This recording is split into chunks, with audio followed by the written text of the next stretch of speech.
Ini pertanyaan ringan tapi sulit jawabannya. Ustadz, tadi Ustadz bilang hukum itu tidak akan pernah menzolimi orang Islam. Iyalah, kalau kita betul-betul mengenal Allah dengan betul, gitu ya. Ini ada yang tanya, salah satunya hukum tentang ta'adud. Ta'adud artinya tahu apa? Poligami ya, poli pantai, poligami. Poligami ya. Ini memang muskilah, ini memang syariat yang apa ya, yang Allah jadikan sebuah solusi tapi nggak senang dibahas oleh banyak perempuan gitu ya. Padahal di Islam ini yang namanya poligami ini bukan tujuan, tapi poligami ini merupakan sebuah solusi yang Islam tawarkan. Karena kalau tidak ada poligami akan terjadi perzinahan di mana-mana, gitu ya. Makanya untuk menyikapi ini ya baik laki maupun perempuan harus berilmu. Karena jangan pandang bahwa laki-laki aja yang enak, mentang-mentang tidur dengan perempuan lain, buang itu pendapat jauh-jauh. Ya, Rasulullah itu setiap dia berpoligami dia menangis setelah berhubungan. Karena memang sebagai manusia itu berat terasa itu gitu. Tapi kan ini syariat. Beginilah cara Allah memperbanyak umat Muhammad, betul? Sehingga banyak para penghafal Quran yang mungkin keenakan belajar, umurnya sudah nggak muda lagi, betul? Ini kan butuh orang-orang yang ibunya penghafal Quran. Coba silakan. Ya, daripada tak jatuh ke tangan orang-orang yang nggak baik nantinya. Di penghafal hadis, orang-orang berilmu, kita butuh seperti itu, gitu ya. Masya Allah, cuman karena kita nggak paham, yang kita tahu bahwa orang menikah itu cuma berduaan aja kemana-mana. Padahal bukan itu. Bukan, ada tanggung jawab bahwa 1:50 di akhir zaman ini betul-betul mengabarkan ke kita kalau satu laki satu perempuan yang sisanya akan berbuat maksiat. Apakah kita lebih rela terjadi maksiat gitu ya? Nah ini perlu dipahami. Tetapi bukan lantas jadi laki semangat begitu saja. Ingat nasihat ulama, al-walad dil khal, wahai laki-laki, anakmu tergantung iparmu. Al-walad dil khal, jangan serampangan main ambil saja yang kamu suka.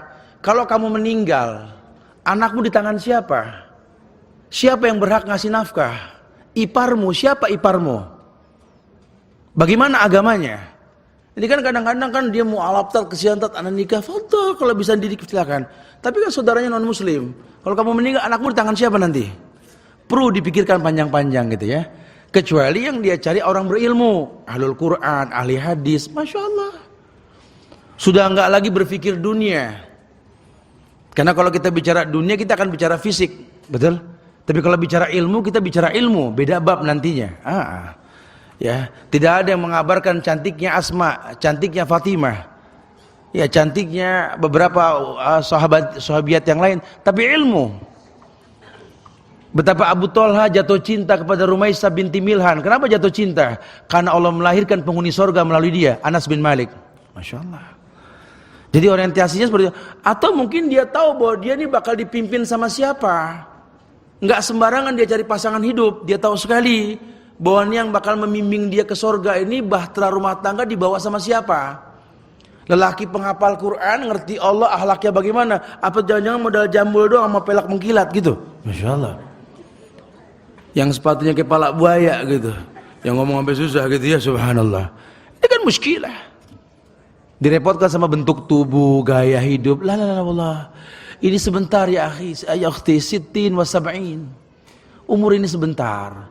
Kita ini enggak lama. Maka coba mulai berpikir bagaimana kita punya anak yang soleh, soleha. Itu penting sekali.